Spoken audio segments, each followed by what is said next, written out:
Hello, everybody. Welcome back to another edition of the Flop Sports Podcast. This is Daniel Spiller. This is Preston, and coming up next, we have a exclusive listen to some of Danny's high school band. So here you go.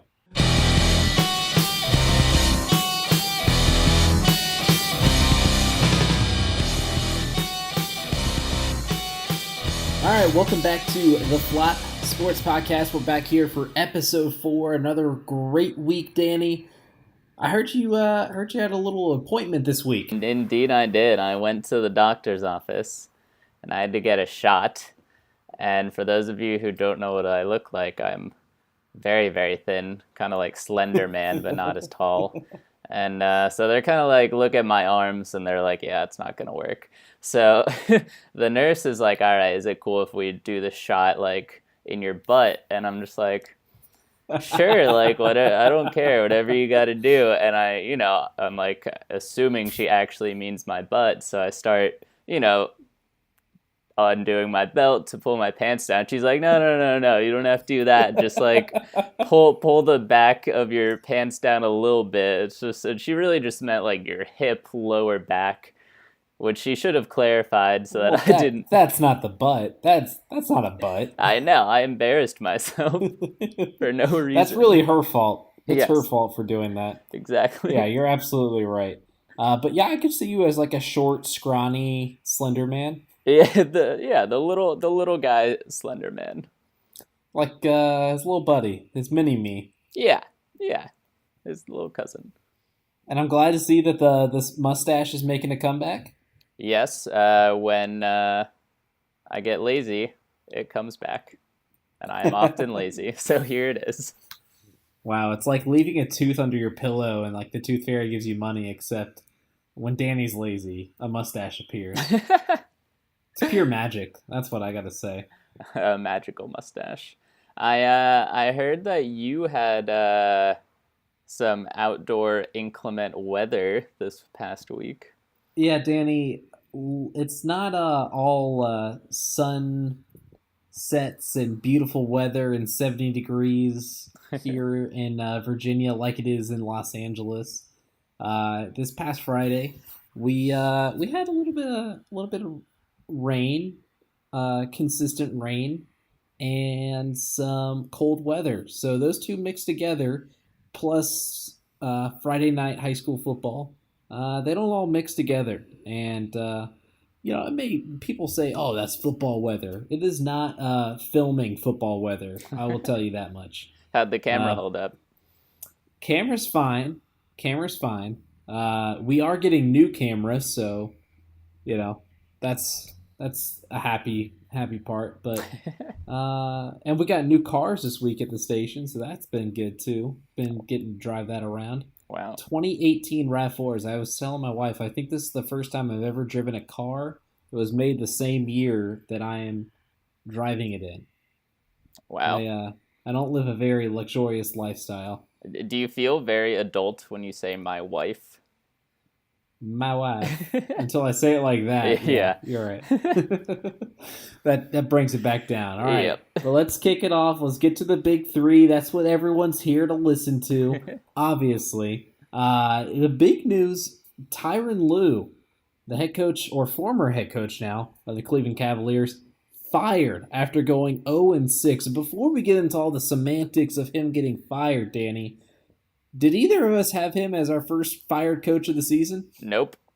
Nope. I didn't think so. I did not think so. We strike out yet again. Yeah, we are right on the money with this. I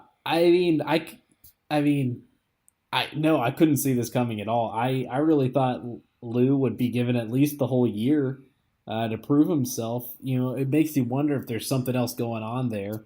But yeah, they went 0-6 to start the year. What were you expecting? Like, if you're Dan Gilbert, like, this is not a very good basketball team, and you just lost the best player in the NBA. Like, why? Like, and now they're putting Larry Drew in charge of the team. But before we get into that, I'll let you go ahead, respond. What you think about this? This firing was so disrespectful. I saw it. I was like, wow, they don't even give Ty Lue a full year without LeBron. They were like, a They don't, couple of games. they You're don't even gone. give him a full 2 weeks almost. Like, the dude was just like, I can't imagine that this is like something Ty was expecting. Like, this has to have like just completely blindsided him. It's shocking to me, and now they're putting Larry Drew in charge on an interim basis, but probably for the rest of the season. And Larry Drew's been around the NBA for a while. He's never been a good head coach. Like, he's had a couple shots at this. So I don't know why they thought, oh, let's make this move now. Like, when your best player is Kevin Love and not the Kevin Love of old, and you're mixing that with George Hill and a rookie and Colin Sexton and J.R. Smith, you're not going to have a good basketball team. I'm sorry, Dan Gilbert. You're not going back to the finals this year. Yeah, it's especially brutal because it was well documented that Ty Lue had some like health issues related to anxiety and That's true. stress. So Dan Gilbert was like, what'll make that better? Not working here Yeah. anymore. Being fired. That always clears up the stress out of everyone's life. Oh my gosh. Over in the UK, I have to tell you, I woke up this morning and I saw these tweets and like all this other stuff about daylight savings time, and got really worried that like we had daylight savings time this week, but over in Europe, I guess they do daylight savings time a week early because Europeans are better, I guess, or something like that. So I was trying to do the math last night when I heard this next story come across. I got the message around 8 o'clock, and that means 5 hours ahead in London. I guess 4 hours, actually, because of the daylight savings time. 4 Jacksonville Jaguars players were arrested before their game against the Philadelphia Eagles Sunday morning. And the crazy thing about that is I was doing the math, that it was like 10 hours before their game was supposed to start. Why aren't you in bed? They don't need sleep. They're doing it the London style. Yeah, racking up a 64K bar tab. Are you kidding me? I can't believe they didn't pay. I wanted to look up how much some of these players are making. Like Barry Church's last contract was 4 years for 26 million, and he can't pay a bar tab at. Barry Church is doing fine, and then I think Ronnie Harrison was a pretty decently high draft pick, so he's making at least a good amount of money. The other guys, DJ Hayden and Jared Wilson, I don't think they're making buckets of money, but they're making NFL player money. So, I mean, if you're going to rack up a bar tab like that, you best pay it. And I saw somewhere that Church said it was all a misunderstanding and whatnot, and it was like, no, dude, if you leave a bar and you don't pay, that's not a misunderstanding. That's not paying the bar. Yeah, I heard that they thought all of the bottle service alcohol was free, and I was like, I don't know what bars they're going to where all the bottle service is free, but sign me up for that. I'm gonna start going to those bars. Yeah, that sounds like a pretty good deal. Or so they thought. I don't know how much you've been paying attention, but this is something that happened right down the street from you. The World Series in Game 3 out there in LA went to 18 innings the other night. Currently, they are playing, again right now, and your Boston Red Sox could wrap up another World Series. We won't know until later, probably, but I wanted to ask you, what is the latest you would stay up to watch a game? It's funny because I was watching some of this game and I was texting with my dad who was also watching, and he's on the East Coast, I'm on the West Coast, Yeah, so it's he's got like that East Coast time. it's like 12:30 his time, 9:30 mine, and he's like, "Man, I don't know if I can stay up any longer to watch this." And I was like, "Yeah, same. I think I'm gonna go to bed." So that probably answers the question. Yeah, so not very late whatsoever. How about you? I actually like didn't even know the game was still going on because I was at work Friday night in that freezing cold rain, and I left work and like we have one of our shows that airs on the same channel on Fox, And so as I was leaving, like the game was still going on, so I was like, oh, okay, it'll probably be over by the time. I think it was in the ninth inning when I was leaving, and so I was like, oh, it'll probably be over by the time I get home and situated and everything.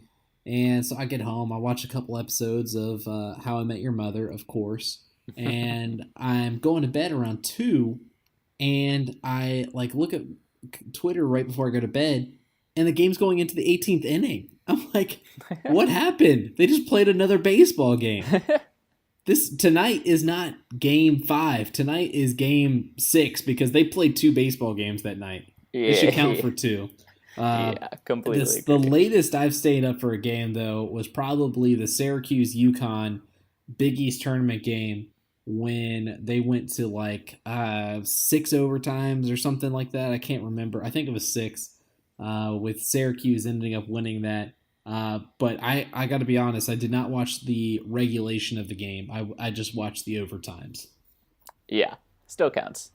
Still counts. I stayed up for the late part. Yeah. All right. How about that DraftKings, Danny? I actually did pretty good. I had a lot of improvement. I finished 39,000th place, which is, it's pretty good. That's not bad. You're getting up to that 30 range. That's where you want to be. Yeah, that was my goal. How'd you do? Yeah, I'm just gonna say I'm pretty good at this. It's only my 3rd week doing this, and I'm already up to 4 digits. Dropped the 5th digit this week. 4,573rd place. Wow. I was 600 spots from making $1. I could have been a very rich man this week. And that place isn't even that hard to say, which is how you know you're getting closer to being good. Exactly. The easier the number to say is, the better you're getting. But who's your captain? Who's in your top spot? I since we talked about this last week about knowing who to make your captain and whatnot, and I picked Deshaun Watson as my captain this week, and that's really what was my catalyst. What my downfall was picking the Texans defense. Yeah, I had the same mistakes. Well, I had Lamar Miller as my captain, which was all right, and then I had the Texans defense, which did that's nothing. Not bad. I had Watson, then I had the Texans defense, Kenyon Drake, Will Fuller, Lamar Miller, and Jason Sanders, the Miami kicker, because that's all I had money left for. Spent it all too soon. In hindsight, if I could have somehow dropped the Texans defense and gotten DeAndre Hopkins, maybe dropped one of the other guys, that probably would have been a pretty good call on my part. But I'll take this. You'll take the almost dollar. It's ever improving. We're getting better as the week goes on. I'm actually trying to pull up to see what the game next week is to see if we'll have a better matchup than this past week, because I was not very impressed this past week. Thursday night this week. Oh, gosh. It only gets worse, Danny. It's Oakland at San Francisco. Oh, no. That's someone made a mistake scheduling that game at all. That's unfortunate. Coming into the year with John Gruden and Jimmy G going, that'd be pretty good. But as we know, Jimmy G got hurt, and Oakland Raiders fans wish that John Gruden got hurt or something. So we'll see. We'll see how that goes. Maybe you just pick no one and you do better. So we'll see. All right, but let's get to the NFL quick hits. We'll make these real quick. The trade deadline's coming up. So obviously a lot of craziness going around the trades. We had one this past week. Dallas trading the first-round pick for Amari Cooper. Yay or nay? I'm all for it. I think John Gruden... So you're a yay or a nay, Danny? I'm sorry. I meant yay. Hooray. There you go. I think John Gruden looked at his team and was like, I'm not really a fan of this. And he's gotten 5 first-round picks from his trades so far. So if he ends up being a decent GM at all, in a couple of years, they could have a really, really strong roster. I'll give him props. We kept talking about when he came in, oh, look what he could do with this team. Look what he could do with this roster. And he was like, no, but I don't like anyone on the roster. And we're like, oh, okay. I guess that's okay. And like all year they were talking, yeah, we got to get the ball to Amari Cooper, and then like they just trade him. So I'm gonna say yay because it's the same thing. Start to rebuild the roster. For Dallas, I'm gonna say nay. I mean, you gave up Des Bryant in the offseason. You gave up our Jason Witten retired, and you thought you could go without these big name receivers, and now you don't have a first round pick. You're probably gonna be pretty bad this year, so that pick's gonna be a little higher. So I just don't know if it made the right move right there. Another trade. Patrick Peterson asked for a trade this week. Um, do you see anyone biting on Peterson? Well, the plus side is he's really talented, so I'm sure a lot of teams are interested, but he makes a lot of money. So in That's the order for problem. a team to trade for him, they're gonna have to do some salary cap maneuvering. I would Ninja obvious salary cap moves. What's that? Ninja salary cap moves. Ninja Cat salary moves. Yeah. Yeah. Obviously, I would love to see my Patriots not have a horrible defense, but so the rumor is the Patriots are looking for another number one wide receiver. I Actually, saw that today, and I'm trying to think, who else is available. Possibly, do you want Demarius Thomas? I want Larry Fitzgerald. He, I don't think Larry Fitzgerald's allowed to play for another team besides the Cardinals. Yeah, Here's the deal: just trade for Patrick Peterson. He can be a wide receiver. He's athletic enough. done. Problem Done. solved. All right. Another trade before we get to something else. Eli Apple got traded to the Saints, who are currently playing the Minnesota Vikings. But it was right after he had a pretty tough matchup against probably the best wide receiver in football, I'd say, and one Julio Esquire Jones. Yeah, I don't know if you watched that game, but I watched it, and just like Oh, I every play watched. was the announcers being like, Eli Apple beat again." Yep, that's literally all it was. I mean, Julio just, yeah, I mean, he makes every corner look bad in the NFL. Yeah, It's just a matter if Matty Ice can get the ball to him or not, yeah. or if the offensive coordinator calls a pass play to get him the ball. I digress, but it's a bye week. I'm supposed to stay optimistic through the bye week. But yeah, I don't know why the Saints really wanted him. He hasn't looked good throughout his NFL career. Yeah. Maybe they think they can revitalize him or something. I don't know. Yeah, I don't think I'd ever heard a cornerback called out so much on live TV as the night that he played Julio Jones. Oh boy. But speaking of being called out, segue. Segway. Wah, Derek wah, wah. Derek Carr has apparently his What a teammates crybaby. have lost faith in him because they think he cried during a game. Do you have thoughts on Did this? they thought he cried after he got hurt? Like, I mean, it's not. I don't think he's crying. He looks like he's in pain because he was in pain. Yeah, he got hurt. Like that's okay. I ruled that is okay. Lawyered. I don't know. He came out this week and said there's no like animosity between teammates and everything. This is just the kind of stuff that happens when you're dealing with a bad season, a coach that's trading away any good player that's left on the roster. Yep.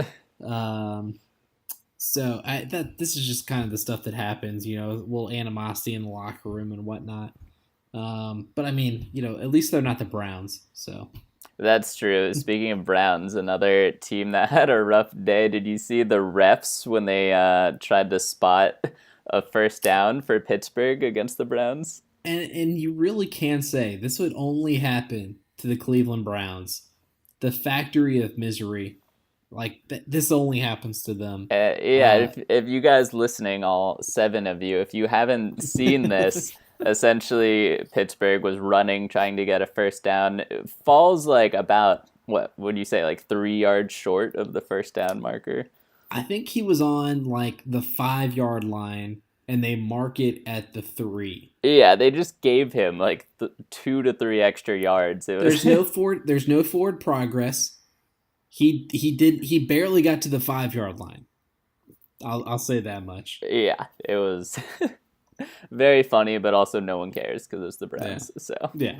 Well, how about your boy, your former kicker Adam Vinatieri, now the all-time NFL leading scorer, taking that away from the Falcons' great Morton Anderson? Yeah, that was incredible. I did not realize that he was that close, but I guess he's been playing for like 50 years now. Yeah, So. I mean, when you're a 60-year-old kicker, you got to be at least a little bit close to getting that. But yeah, all props to him, and we won't talk too much about it because we have more to say about it later on. Oh, we sure do. When we talk about another thing. But trade deadline is coming up, so we got some more things to look at coming up in the week. Hopefully, next week's podcast we can look back and say, "Wow, look at all 40 of those guys that got traded." Look at the whole Oakland Raiders roster that got traded. Everyone except Derek Carr, and then he'll really be crying. Yep. So really quick, we wanted to recap our playoff dark horse predictions that we made, I think, in our first podcast, which was around week 4 of the NFL season. Yep. Preston, you go first. Who did you have, and how are those teams faring? Well, I am proud to report that those teams are both up 1 spot in their divisions. Wow. Yeah, the Falcons and the Colts. At least I'm pretty sure that's who I eventually landed on. I talked about a couple different teams, but I like both of those teams. They're inching back up, and of course, I mean the Dirty Birds are just they're gonna come out of this bye week firing. I can feel it. The optimism before the crushing defeat. I love it. Yeah. Yeah. I had, of course, misplaced my faith in John Gruden and the Oakland Raiders, and I'm just gonna push this one to next year. Call them my dark horse contender for next year, and that's what you meant originally, is that they'd be next year's dark horse. Yeah, exactly. I was thinking way too far ahead. Yeah, just they're a visionary that our time is not ready for. They're 1-6, in case anyone was wondering. Yeah, but the Giants are 1-7, so at least you didn't pick them. They look very bad. I have watched a couple of their games because I was curious if the Eli Manning struggle was as bad as everyone's reporting, and I can confirm in my opinion. Yeah, it's not good. It's not good. I did watch some of that game today against the Redskins, and yeah, I don't know what to tell you. He's got all the weapons you could ever want around him. I mean, obviously the offensive line is probably the worst in the NFL, but if you got Saquon Barkley and Odell Beckham and Sterling Shepard, Evan Ingram, you got to at least make something happen, I would imagine. Yeah, so something more than the Eli Manning face every week. Yeah. A big game out there today. Also, I want to point out the fact that I saw this stat going around today. There are 6 teams in LA today that had home games. Yeah, like 6 professional teams. Yeah, I did not leave my apartment. You can't drive anywhere. Everywhere shut down. Like, you couldn't go anywhere probably. Nope. Like, everything was shut down. You want to go to the grocery store? I don't think so. Trying to get to the hospital? Nope. Oh man. Yeah, that must have just been hectic out there. But the big game out there was obviously Green Bay versus the Rams. I didn't get to watch a lot of this game just with work and everything, but when I was seeing a little bit of it, Green Bay was beating the Rams, and it did not end that way. Nope. Pretty boring first half. Green Bay's defense was on point the first half, and then, as often happens in these games, the second half, the offense just took off. And on top of that, Aaron Rodgers was deprived of his chance to lead a comeback when they fumbled on the kick return instead of kneeling in the end zone to get the touchback. See, you can have the best quarterback in the world, but if you can't just get the ball to him, you can't really do anything. All I know is Brady still would have won that game somehow. Somehow, he would have gone onto the field and played defensive end, got a sack fumble, and Yep. returned it for 6. Yeah. So here's a question that I'm starting to consider now. The Rams have won again. That makes them 8-0. What are the odds they could be going undefeated? What are you seeing on their schedule? What's coming up? Yeah, I mean, I'm watching the Saints right now playing the Vikings, and the Saints are absolutely dominating right now. So that's going to be a really tough matchup right there. And then they got the Seahawks after that at home, back at home. That Saints game's on the road, by the way, and that's always a tough place to play in New Orleans. Yep.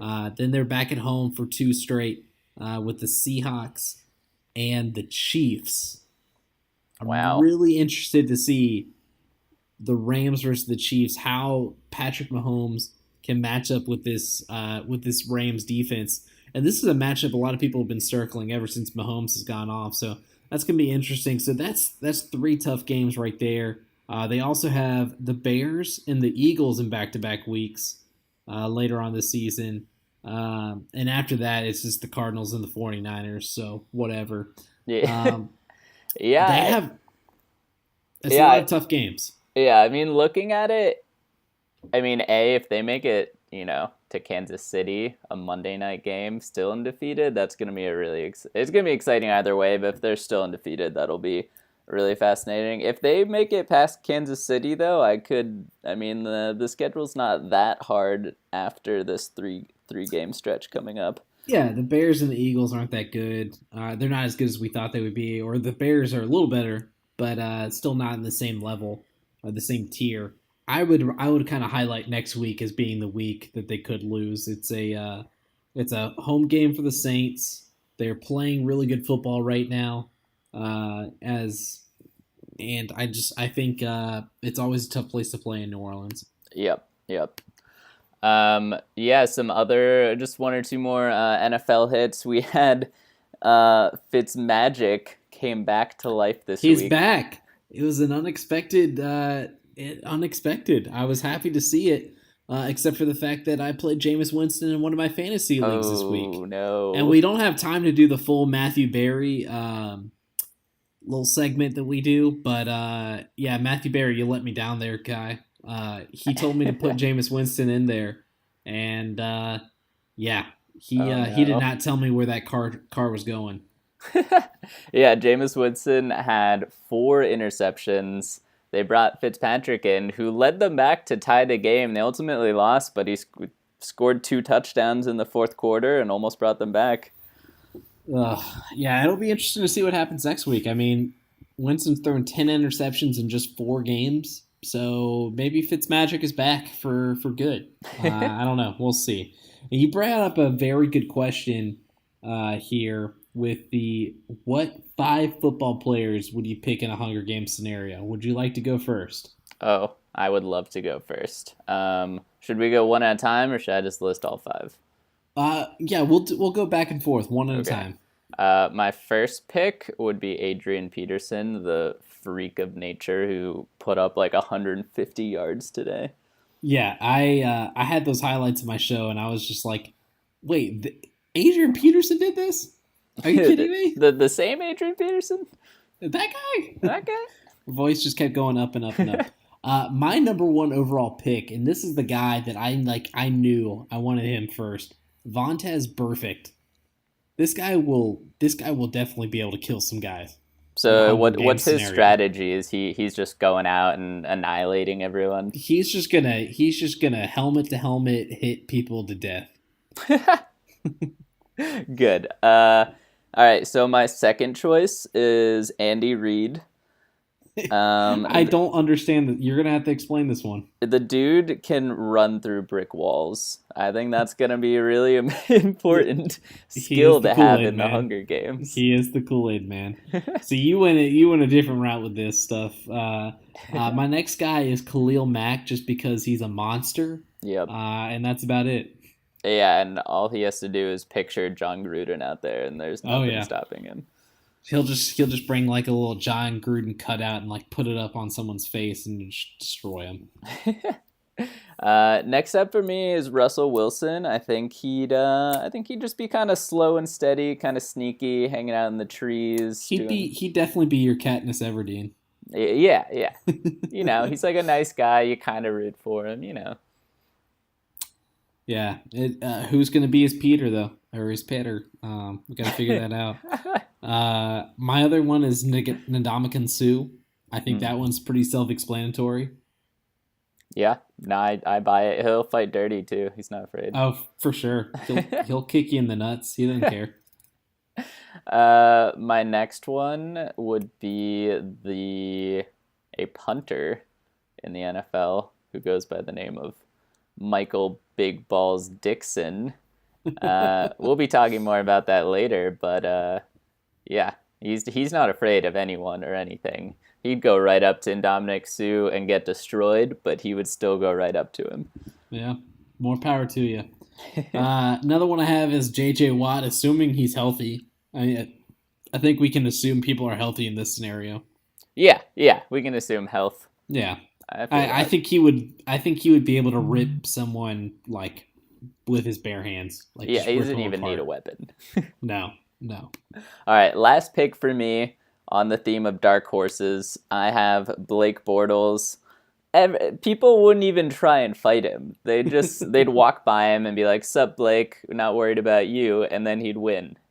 I think him and Russell could go the distance. Yeah, exactly. Yeah. I've got all these like big old muscle guys, these like really intimidating guys, and I think they'll just kill each other right off the bat. And you got these sneaky guys. My last one, going along the same things, and I think this guy actually could just destroy everyone,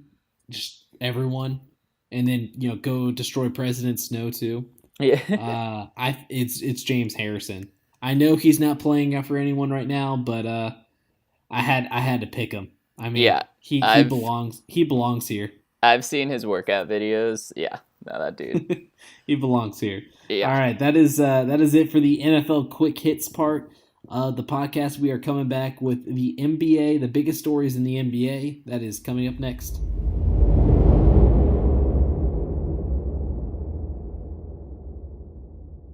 Hello, everybody. We are back from that wonderful Brita-sponsored commercial break. Thank you, Brita.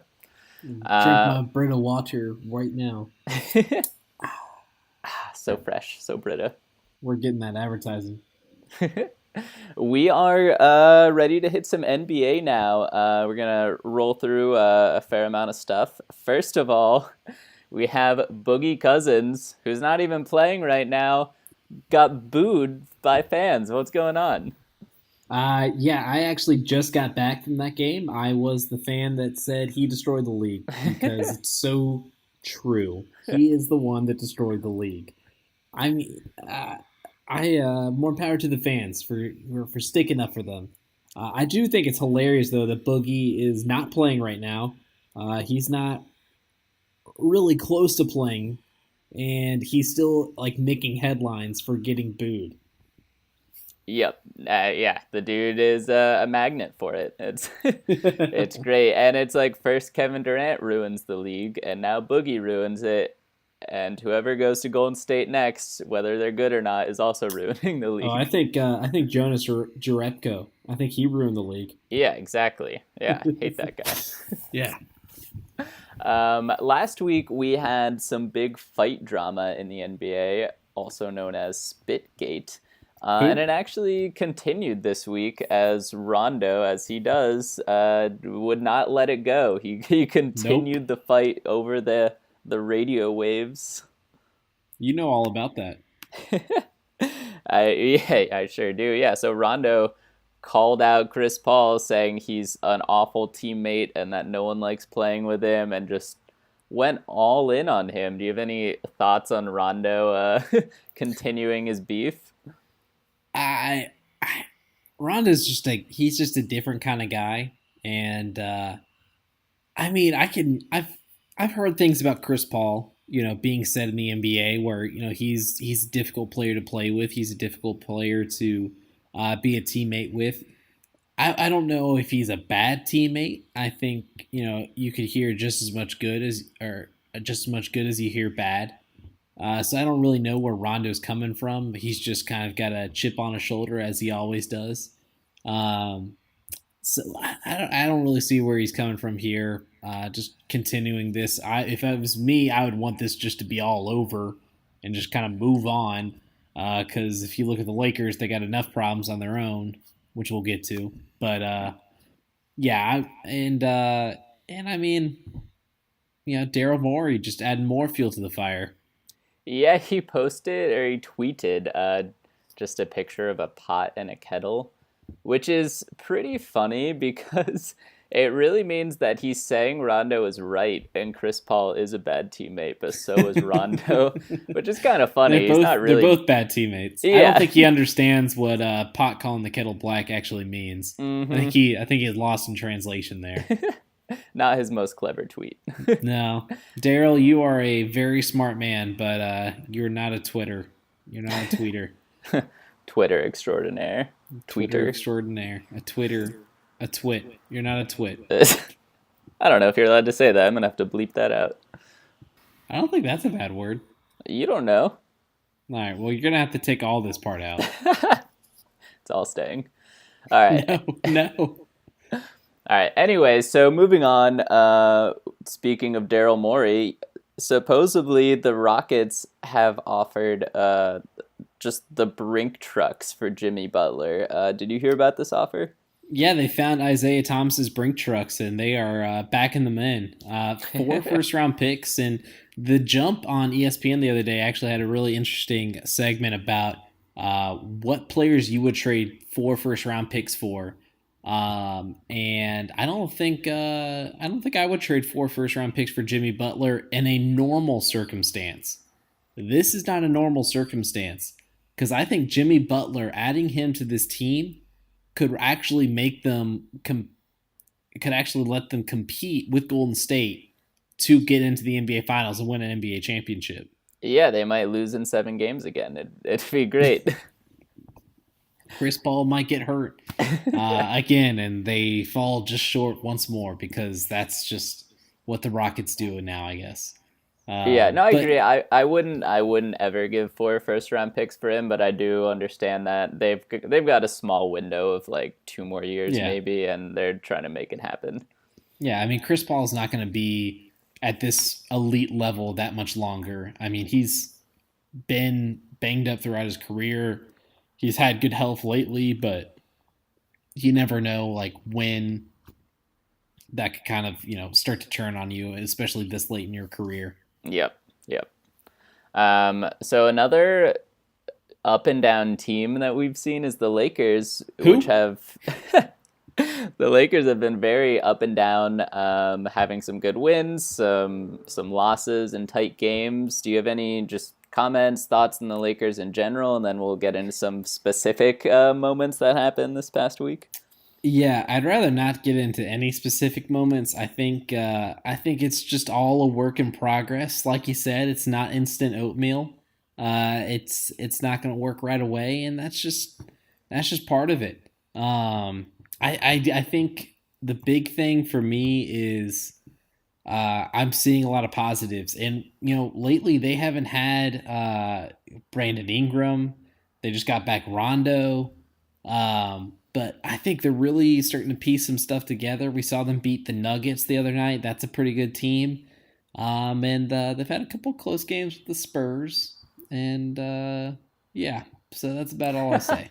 Yeah, that Spurs game kind of brought up some of LeBron's old demons. He missed 2 free throws. Spurs part 1, yeah. 2 free throws and a game winner. The one and only Skip Bayless chimed in immediately. He sprinted to his phone or his keyboard, and he had his tweets up there ASAP. It was impressive. I think they're just like plugged into his head now, and it just tweets out whatever Skip thinks. He starts typing and his phone gives him a suggested message that is exactly his tweet. Yeah, it's exactly. Oh yeah, of course. That's what I wanted to say. LeBron's awful. Michael Jordan's better. Yep, that's pretty much what I wanted to say. Do you want to read these or should I? We've got two Skip Bayless tweets on Oh, I LeBron love reading the Skip Bayless tweets just because it makes me just want to like curl up inside and be like, why does someone think like this? All right. LeBron's lack of clutchness at the free throw line and his career free throw shooting in general disqualify him from the GOAT discussion. I've never seen an all-time great player with a worse Achilles heel than LeBron at the late game free throw line. He desperately avoids getting fouled because he has so little faith in making chokeable free throws like Monday nights. 10 for 21 on late close game free throws since last year. He brought stats. He's got. I don't analytics. actually think he knows how to get stats, so I'm not sure if I believe if those are real stats. You know, the tweets are so interesting because there's just that little kernel of truth in there that makes you angry. Exactly. Right? It's 1% truth and 99% awful. But that 1% of truth just gets you right in the gut. He did miss 2 free throws though, and some think he might have not drove to the lane on his last shot and instead took a fadeaway long 2-pointer. Do you think LeBron's afraid to shoot free throws? I don't think he's afraid to shoot free throws. Look, I've been watching him in the playoffs for a long, long time, and he has never once shied away from drawing contact. That's what he does. LeBron gets contact. But does he always get the foul? No, he doesn't always get the foul. So I don't think he ever shies away from getting contact. I think he's just looking for the best shot. I mean, this is a guy that is one of the best just basketball minds that we've ever seen play the game. So I think he's considering all the situations ahead of him. And is he afraid to shoot free throws? I don't think anyone in the NBA is afraid to shoot free throws besides Shaquille O'Neal and Dwight Howard. Yeah, that's true. I have mixed feelings. I definitely think there's a little bit of truth that he may not be looking for contact at the end of games, but I know we're not going to agree on this one either. Choosing your words carefully, Mr. Spiller. Speaking of LeBron, though, he left a Cleveland team last year that he brought all the way to the finals. And I remember at the time, a lot of people were discussing if he leaves, how good or bad will this team be and what will that say about LeBron? Because if Cleveland is, say, 500 or a little above, then maybe LeBron didn't impact that team that much. And they are 0-6 right now, which I will give this one to LeBron. What more can you say than that? He left. Not much. He brought them all the way to the finals. It's the same team other than him, and they are an abomination in the NBA. Yeah, I think what we see with this Cleveland team right now is LeBron had a lot to do with their success, and I don't think Ty Lue is a bad coach, and I've already said that I don't think he should have gotten fired, especially this early in the season, but I gotta say, like, LeBron has a profound effect on any team he's on. I don't think the Lakers would even be this good right now without him, and that's just kind of the LeBron effect.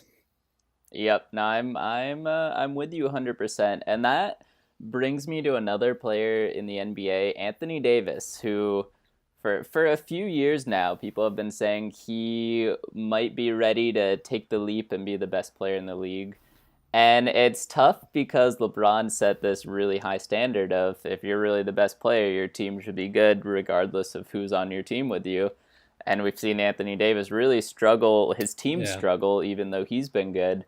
But this year, I think it's really finally clicking for him. Do you have any thoughts on just the domination?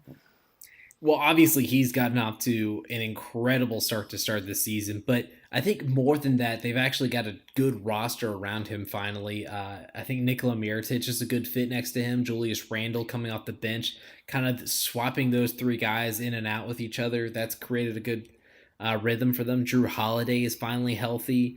Elfrid Payton's kind of recreating maybe a light playoff Rondo for them. So I think he's there. They've got a good roster around him this year. And also, the reason I think the Pelicans have struggled, even with Anthony Davis on the roster for so long, is because he's a big man. It's so different from LeBron being kind of that point forward and bringing the ball up and down the court. It's so different from that because Anthony Davis has to rely on someone else to get him the ball, and so that's why he's kind of struggled at times.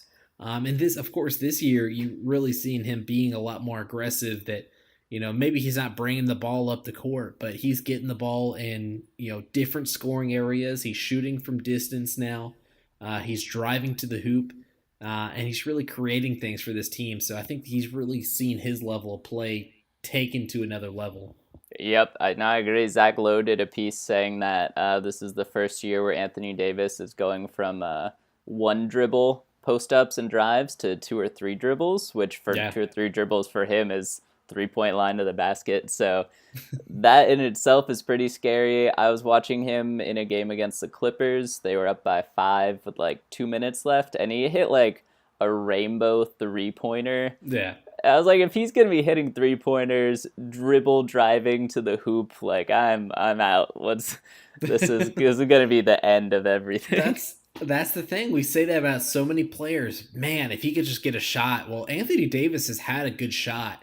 He just hasn't really taken them in the past, and now he's taking those shots. And you can see he is just another level of player, and he's definitely going to be in that contention for best player in the league as whenever LeBron eventually declines. Yeah, absolutely. One quick thing I want to hit. Last week, I described Chris Paul as having baby fingers and putting them in Rondo's eye. I'm not gonna let this go. I've had a lot of pushback from the fans in my DMs. There's an article. I'm gonna post the link to it. It's all about Chris Paul's hands. You can read all about it yourself, but he's on record as saying he has the worst fingers, and they're gruesome and gross, and it's true. And I just want everyone to know that. I have seen the picture now, and I can confirm. But if you want it for yourself, just go look at the link. NSFW. Yeah, there you go. The biggest surprises after week 2, or after 2 weeks so far. What do you got as kind of your biggest surprise? Yeah, well, for me, am I multiple guys now? I'm multiple guys now. All right, so. So for me, we've seen Detroit, which at one point was undefeated before my Boston Celtics destroyed them. But what an impressive start for a team that really no one has any faith in. I still don't have any faith in them. I don't think they'll keep this up. But if they do, it's going to be a pretty impressive season for Blake Griffin and Andre Drummond. Yeah, just that game the other night when they played the 76ers, I was shocked with Blake Griffin, just kind of what he's been able to do out there as a scorer now. Really, like I said, same thing with Blake Griffin, not at the same level, but just a guy that's, taking more control of the ball now. He's shooting it from distance as well. He's driving to the hoop more often and kind of becoming a more all-around offensive player. So, yeah, the Pistons have really surprised me. My biggest surprise so far, and I love this team, but it's the Milwaukee Bucks. 6-0 start so far this year, and just incredible stuff from them. Just the way Giannis is working into this Mike Budenholzer offense, they look like the real deal, and I think they could contend with the Boston Celtics and the Toronto Raptors for that Eastern Conference Finals. Yeah, I mean, Giannis, as I call him, looks great. They're off to a great start. Yeah, Toronto obviously is, I think, also undefeated at this point, which is very impressive. Someone who's the opposite of undefeated is Oklahoma City, still without a win.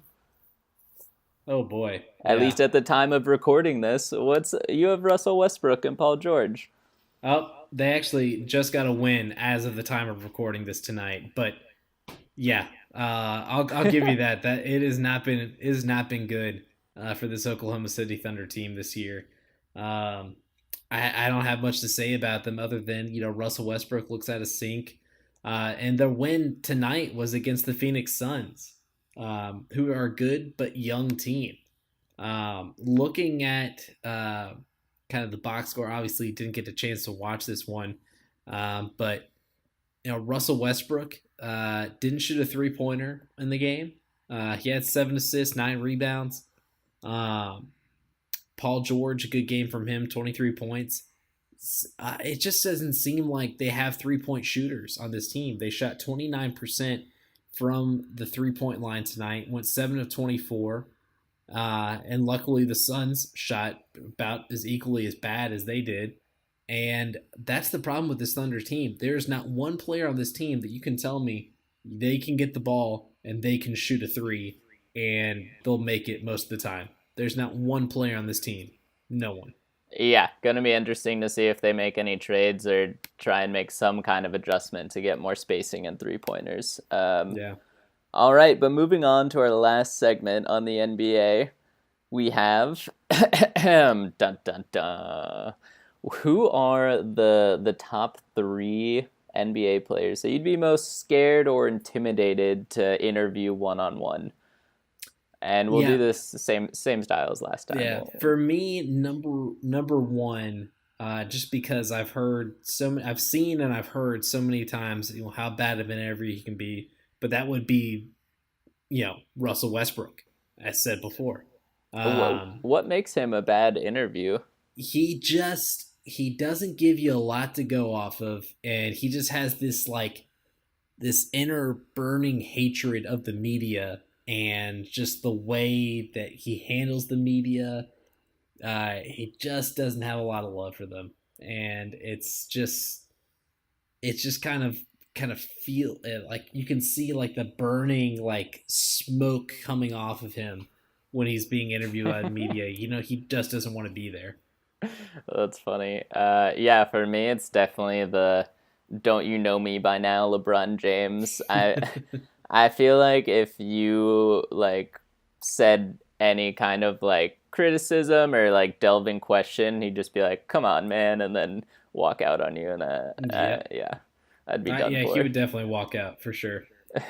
My other one would be Boogie Cousins, because this is a guy who's gotten almost in fights with people in the media before for the way that they portrayed or the way they've asked a question of him. And if you don't know, Boogie Cousins is a very large man. Very large. He is 6'11", 270. That's not a guy I want to get in a fight with just because I asked a bad question. Yeah, you don't want that. He'd Hunger Games you right out of there. Yeah, that's a guy I'd be interested to see in the Hunger Games if he's healthy. Yeah, blog boy Kevin Durant would be on there for me because he calls all reporters blog boys and he doesn't like them, and I'd be very scared of that. He seems. I don't know what happened in Oklahoma City with Kevin Durant and Russell Westbrook and why they just can't stay in the media this much, but I mean, maybe it's just Oklahoma City, media people. I don't know. But my last guy, and it's hard for me to say this, but I'm thinking of it as, I'm interviewing this person. It would be LeBron, because I love the guy, and so it'd be really intimidating to interview him. Yep, that's fair. And hopefully he wouldn't walk out on you. I hope not. I don't know. At least I wouldn't be a blog boy, though. Yeah. Yeah, and the last one for me would be Draymond Green, because you just don't know what he's going to do or say, and that kind of scares me a little bit, and yeah, I'm intimidated just thinking about it right now. So hey, there you go.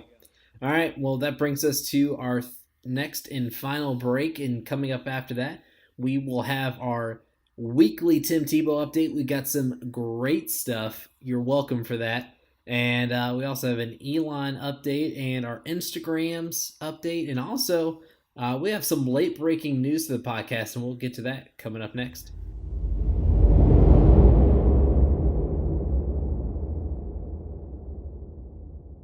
All right, welcome back to the Flop Sports Podcast. We are back again. That late-breaking news that I teased before is, Obviously we're recording this on Sunday evening, and the Boston Red Sox have just won the World Series. Danny, if you would like to get out your happiness now for your team winning yet another World Series and depriving the world of seeing another champion.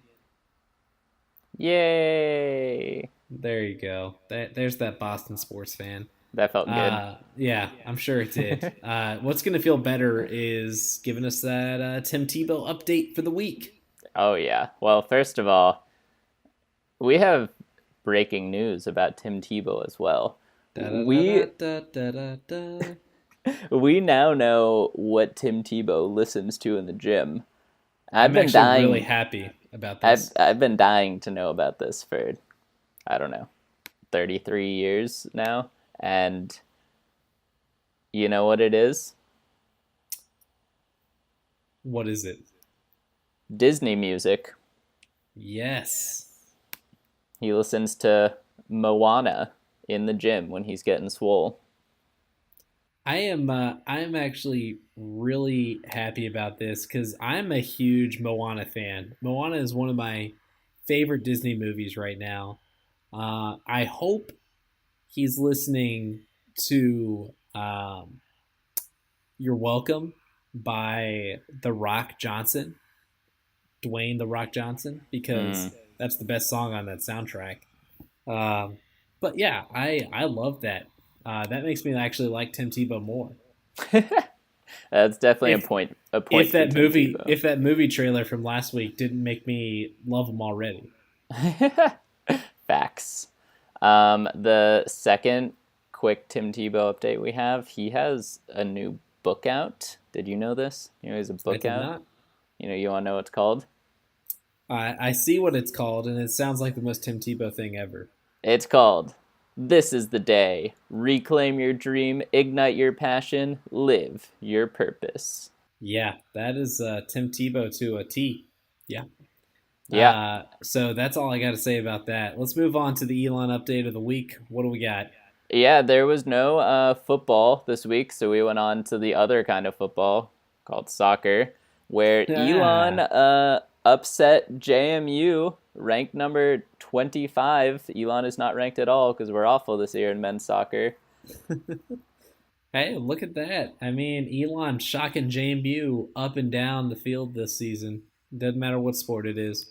Yep, let's give a shout out to Jack Wilby scoring the only goal in the game that let Elon win. Way to go, Jack. Yeah, way to go, Jack. I'm sure you're listening. Out of anyone. I'm here. We got a big following with the Elon men's soccer team. Yeah, it's our number one next week demographic. Though, homecoming for football. So there you go. Jesse McCartney will be performing the homecoming performing at homecoming this year. So that's something to look forward to.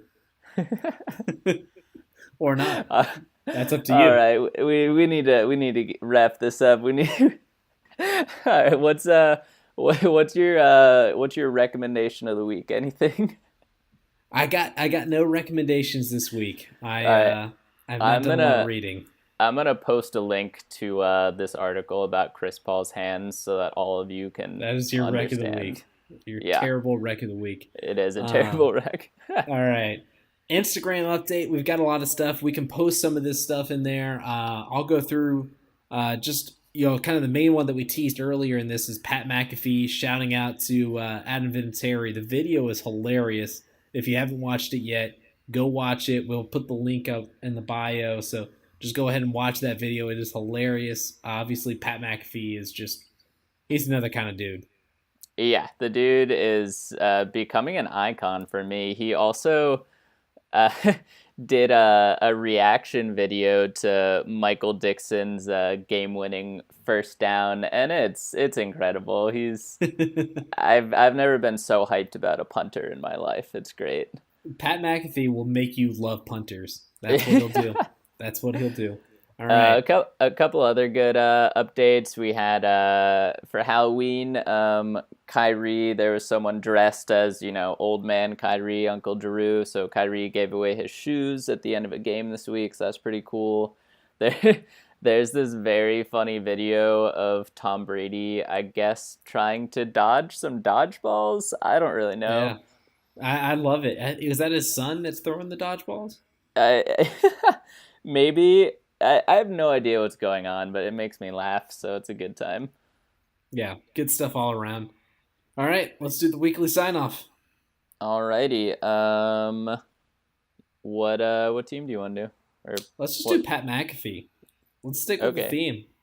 so it's all Dude, Pat McAfee. Pat McAfee and Associates. Okay, and associates. All right. Let me get the timer. Let me get this. Let me get this clock rolling.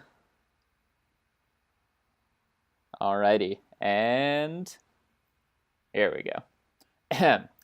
Pat McAfee walks in to Preston Willet's house and says, "Hello, I'm Pat." Pat then goes on a long rant fueled by Red Bull and beer and Adam Vinatieri's kicks. Preston is very intimidated. So, Pat McAfee rips off his mask and says, "I'm not Pat McAfee, I'm Pat McAfee." Older Pat McAfee turns into younger Pat McAfee, and then they all celebrate and have a great day. Wonderful. Right on the 60-second dot, too. Well done. I knew it was coming, so Yeah. why not just put a bow on this? Pat McAfee, I love you, man. You're doing great stuff out there. Yep. Farewell, everyone. Have a wonderful day or night whenever this gets released. All right, thanks. Bye.